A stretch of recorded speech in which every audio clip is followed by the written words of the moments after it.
बहस कीजिए, वो आपकी जेब काटते रहेंगे। और वक्त पे यही दलील दी गई कि वक्त में बहुत सारा गड़बड़ी है, वक्त का जमीन लेकर के विकास का काम किया जाएगा। अव्वल तो ये बताइए, जिन मुसलमानों का भला ये वक्त का बदल करके करना चाहते हैं, उन मुसलमानों के लिए उत्तर प्रदेश की सरकार ने कानून बनाया कि आप अपने छत पर भी नमाज पढ़िएगा तो आपको पासपोर्ट छीन लेंगे। सुने नहीं? ये कैसा भलाई करना चाहते हैं ये? तो एक प्रकार माहौल बना करके, जैसे हर बार करते हैं, देश को ठगते हैं। और मैं एक बात से सहमत हूं, बीजेपी कहती है हिंदुओं को बचाने की जरूरत है। बिल्कुल, भाजपा से बचाने की जरूरत है। जैसे वो बोलते हैं ना, बेटी बचाओ बेटी पढ़ाओ, एक्चुअली बेटी को बचाने की जरूरत है इनसे। डिजिटल इंडिया का असली फायदा अगर कोई उठा रहा है तो बीजेपी का नेता और कार्यकर्ता उठा रहा है। देख रहे हैं, सड़क से लेकर के, कार्यालय से लेकर के, कर्नाटक से लेकर के उत्तर प्रदेश तक बढ़िया जो है HD क्वालिटी वीडियो दे रहे हैं। किससे बचाने की जरूरत है? भाजपा से बचाने की जरूरत है। धर्म, संस्कृति, इज्जत, संविधान, देश, सब कुछ, क्योंकि ये देश चलाने के लायक नहीं है।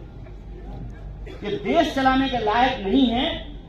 और पूरा माहौल बनाया और पूरा कोशिश करने के बाद जब वक्त पे बिल पे वोटिंग हो रही थी तो मात्र 7 वोट का अंतर था।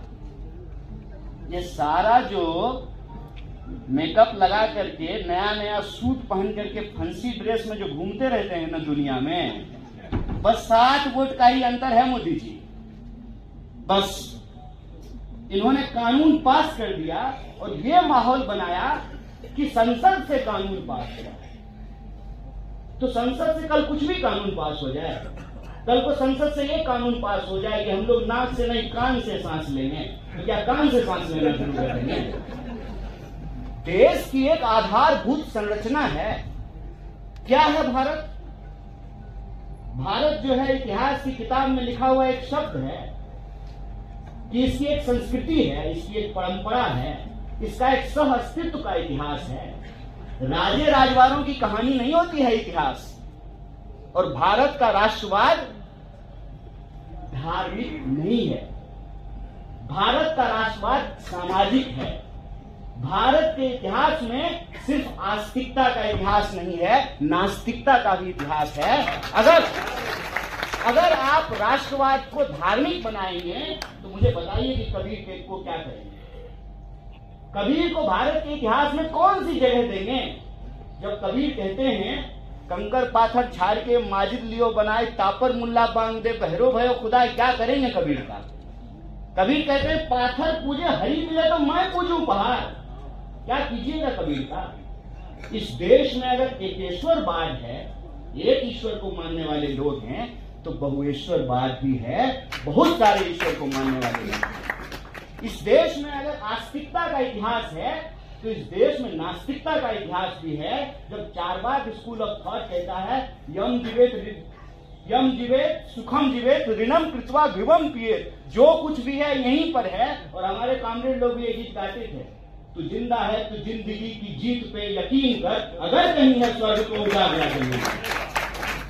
क्या कहता है गीता? गीता कहता है कि कर्म सब कुछ होता है, कर्म प्रधान समाज है। और कर्म प्रधान अगर समाज है तो उस देश के राष्ट्रवाद को आप धर्म प्रधान कैसे बना सकते हैं? और इस पर फूले लिखते हैं कि माली का धंधा है फूल बेचना, लोहार का धंधा है लोहे का काम करना, बढ़ई का धंधा है लकड़ी का काम करना। तो बताइए पंडित का धंधा क्या है? फिर पूजा कराना धर्म है कि धंधा? बताइए, हम नहीं कह रहे, फूले कह रहे हैं। इस देश के इतिहास को आप एक पहचान में समेट करके नहीं रख सकते। हिंदू धर्म के भीतर अगर वैष्णव परंपरा है, वैष्णव जनते तेने कहिए पीर पड़ाई जानी है। हाथ में तलवार लेकर के कौन सा धर्म बचा लीजिएगा? कौन सा धर्म बचा लीजिएगा? रावण जब मर रहा था तो राम लक्ष्मण को रावण के पास भेजते हैं और कहते हैं जाओ जाकर के कुछ सीख लो, बड़ा विद्वान आदमी था।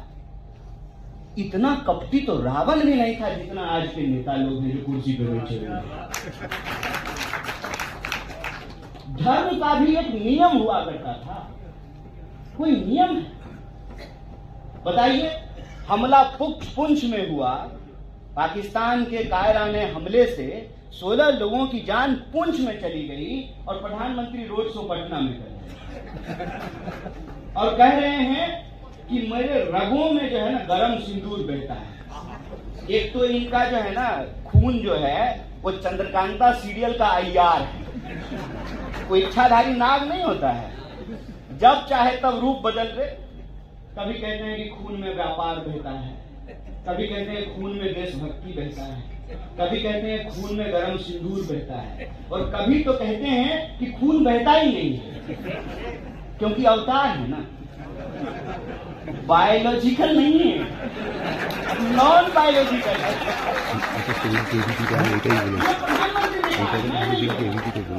ये प्रधानमंत्री के शब्द हैं कि मैं नॉन बायोलॉजिकल हूं। नॉन बायोलॉजिकल है तो फिर खून तो नहीं बहता, फिर तो अमृत बहता है। वो जो समुद्र मंथन से निकला था ना, वही वाला अमृत। झूठ की ना एक सीमा होती है। टीवी के प्रचार और राजनीतिक दुष्प्रचार का एक अंतर मैं आपको बताता हूं। टीवी के प्रचार में आज भी कम से कम इतनी ईमानदारी है कि कहीं कोने में लिख देता है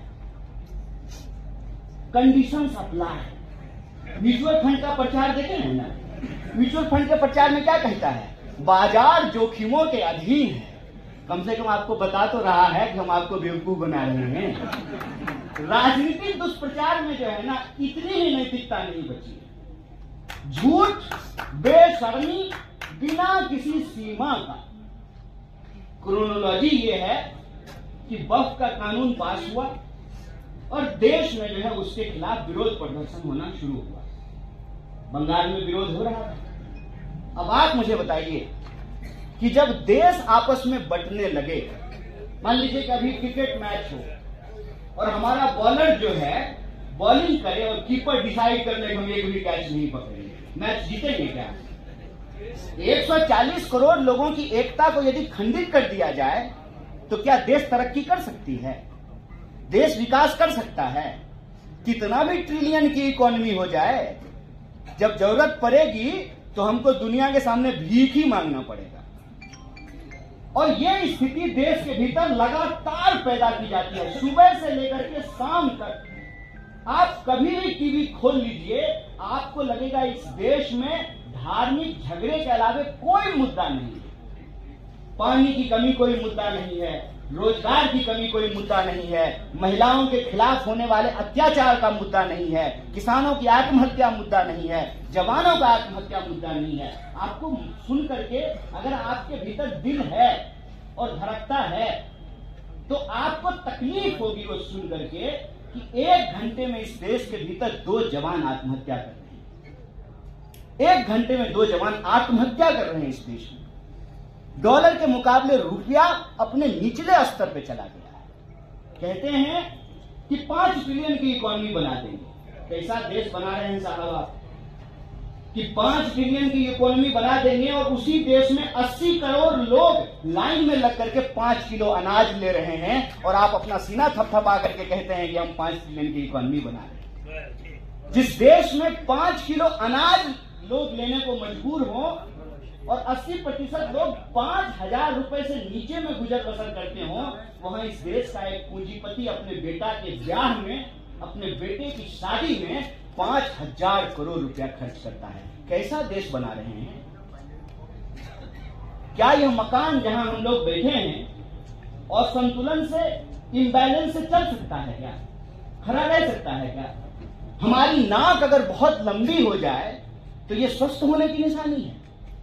2-4 लोग जो हैं उनके पास इस देश की 80% प्रॉपर्टी है और 80% लोग जो हैं वो 5,000 रुपए में गुजारा करने को तैयार है।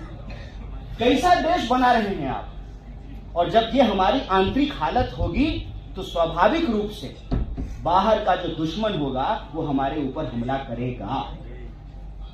जब वक्त के ऊपर देश बटा हुआ था, देश में लगातार सांप्रदायिक जहर फैलाई जा रही थी, उसी वक्त कायराना आतंकवादी हमला होता है और जानबूझ करके धर्म पूछ करके मारा गया ताकि इस देश को दंगों की